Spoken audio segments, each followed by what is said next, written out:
Hello, primeiro ano, how are you? Como é que vocês estão?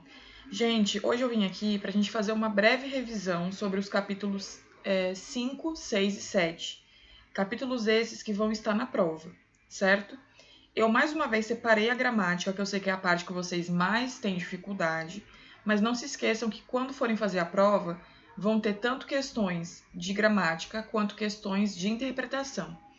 Então, com relação às questões de interpretação, é muito importante que cada vez mais vocês peguem o hábito de escreverem as palavras que vocês não conhecem e as suas traduções. Somente dessa forma que vocês vão adquirir vocabulário, ok? Falando um pouquinho sobre o capítulo 5, o capítulo 5 ele vai ter a gramática sobre possessive pronouns, tá? Como o próprio nome já sugere, são palavras que denotam posse, né? E posse, por sua vez, é quando alguma coisa pertence a alguém. Então eu coloquei aí dois exemplos. We both have cars, but my car is old and your car is new. Percebam que antes das palavras carro, né, que vem depois da vírgula, eu coloco my. De qualquer forma, no segundo exemplo tá o seguinte: We both have cars, but mine is old and yours is new. Que diferença que vocês notaram entre as duas frases? Professora, na primeira frase, eu tenho my car, your car. Na segunda frase, eu tenho as palavras mine e yours. E é realmente essa a diferença. Os adjetivos possessivos são sempre seguidos por um substantivo. Ou seja, o primeiro exemplo em que aparece my car e your car, o my e o your são adjetivos possessivos. Já no segundo exemplo, que tem o mine e o yours, sendo que não aparece a palavra cars depois da vírgula, eu utilizo os pronomes possessivos. Nesse caso, os pronomes possessivos, eles fazem o papel do substantivo, são utilizados no lugar do substantivo. Como na primeira parte da frase, antes da vírgula, já tinha a palavra car, eu posso utilizar o pronome possessivo para estar no lugar desse carro. Então, não é necessário eu colocar novamente a palavra car como no primeiro exemplo, certo?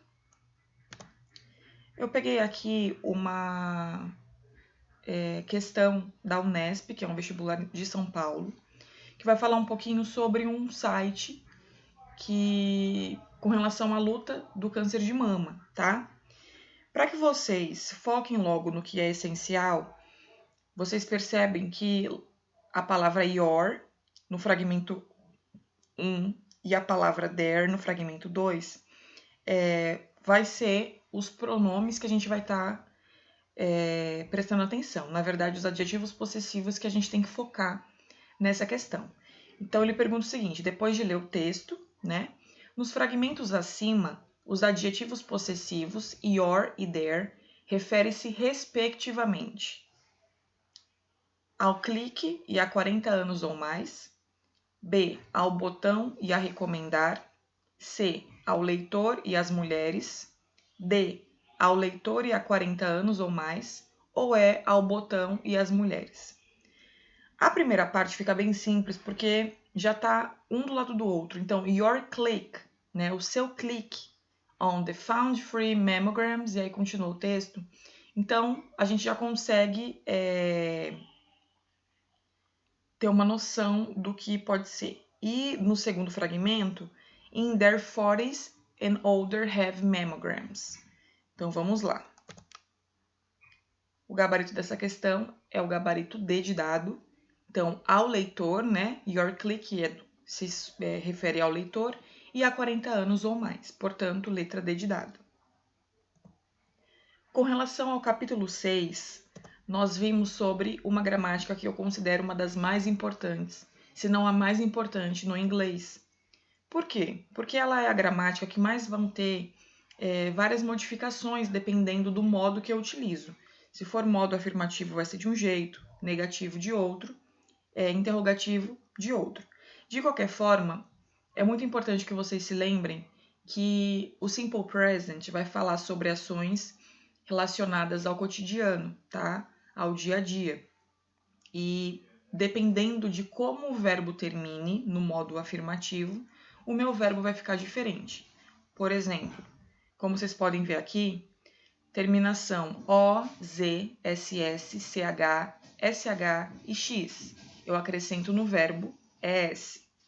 Se termina em Y depois de consoante, retiro o Y e acrescento IES. Terminação Y depois de vogal, acrescento apenas S, tá? A gente costuma dizer que para a maioria dos verbos acrescenta S quando os sujeitos forem he, she ou it, tá? Coloquei aqui alguns exemplos. Eat vai virar eats, se o sujeito for terceira pessoa do singular. Go, como termina em O, vira goes, com S. Study, termina em Y. Como vem antes de uma consoante, que é a letra D de dado, tira o Y, acrescenta IES.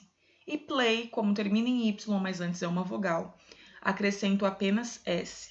É importante que vocês se lembrem que todas essas modificações de acrescentar S, ES ou IES ocorrem apenas nos sujeitos he, she ou it, ou em algum nome que substitua.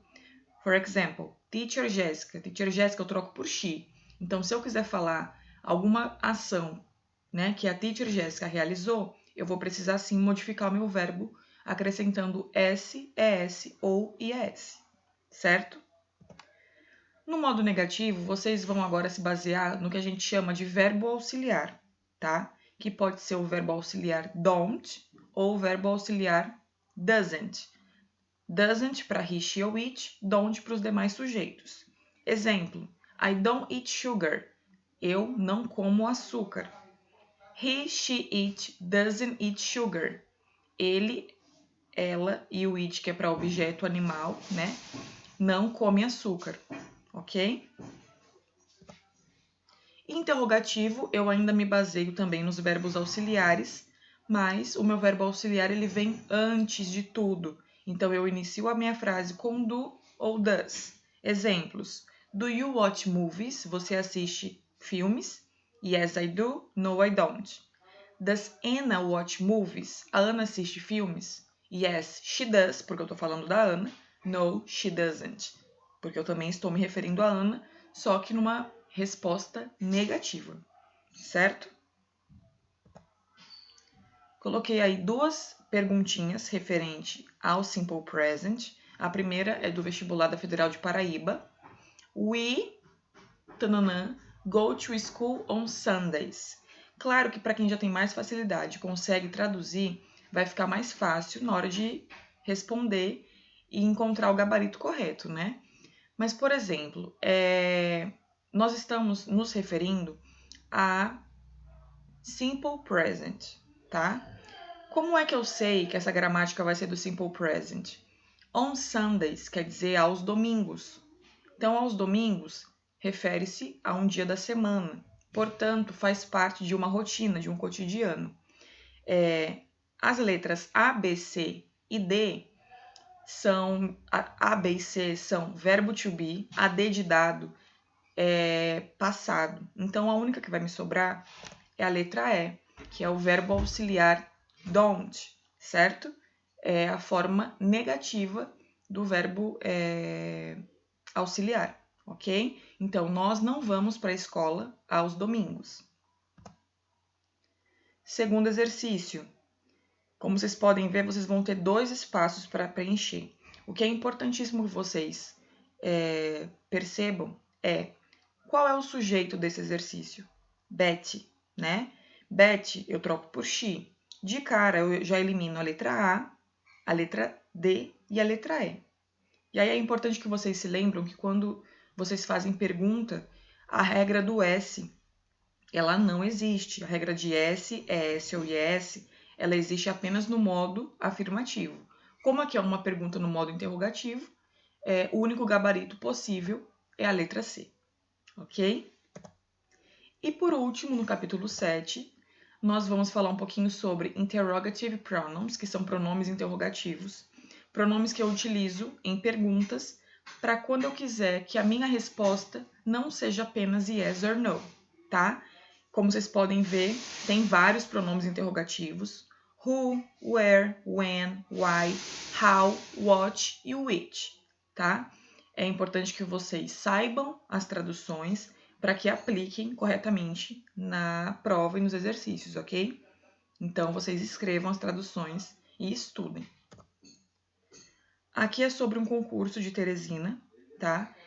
Vocês vão precisar identificar qual é a resposta. Percebam que tem 2 perguntas para saber qual é o pronome interrogativo correto.